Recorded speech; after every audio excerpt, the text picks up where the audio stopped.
अब जरा एक बदचलन औरत के मक्र फरेब का वाकया भी सुन लीजिए। बनी इसराइल के यहाँ एक पहाड़ था जिसे वो बड़ी अजमत वाला समझते थे और उसकी बड़ी अजमत और तौकीर करते थे। और अगर किसी बात का फैसला करते वक्त कसम खाने की नौबत आती तो उस पहाड़ पर चढ़कर कसम खाते और उसे वो सच्चा समझ लेते। उस शहर में एक खूबसूरत औरत थी जिसका एक नौजवान से नाजायज ताल्लुक हो गया। औरत ने उसको अपने मकान में बुलाना शुरू कर दिया। शौहर को शुबा पैदा हो गया। बीवी से कहा कि मुझे शुबा है कि मेरी गैर हाजिरी में कोई तुम्हारे पास आता है।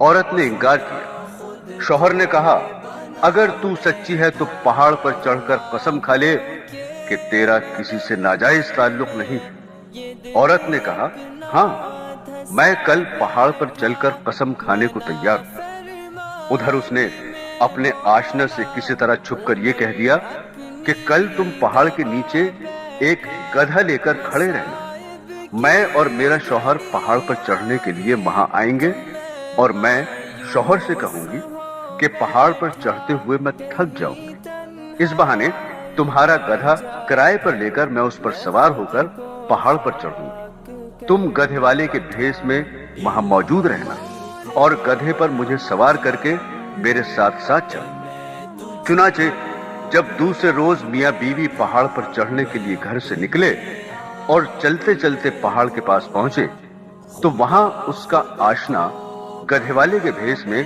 गधा लिए खड़ा हुआ था। औरत ने शौहर से कहा, चलते चलते मैं थक गई हूं, मुझे ये गधा किराए पर सवारी के लिए दो। शौहर ने गधे वाले से किराया मुकर्रर किया और बीवी को गधे पर सवार करके तीनों पहाड़ पर चढ़ने लगे। जब वो जगह आई जहां लोग कस्में खाते थे तो उस मक्कार औरत ने अपने आप को गधे से नीचे गिरा दिया और इस गिरने में अपनी राने वगैरह काबिल सतर बदन भी नंगा कर दिया और ऐसी सूरत पैदा कर दिखाई कि शौहर ने यही समझा कि गधे से इत्तिफाकन गिर गई और गिरते हुए इत्तिफाकन नंगी हो गई है। वो झट उठी और अपना लिबास दुरुस्त करके पहाड़ की कसम खाने वाली जगह पर खड़ी होकर कहने लगी, मैं कसम खाती हूं मेरे नंगे बदन को आज तक तुम्हारे सिवा और इस गधे वाले के सिवा और किसी ने नहीं देखा।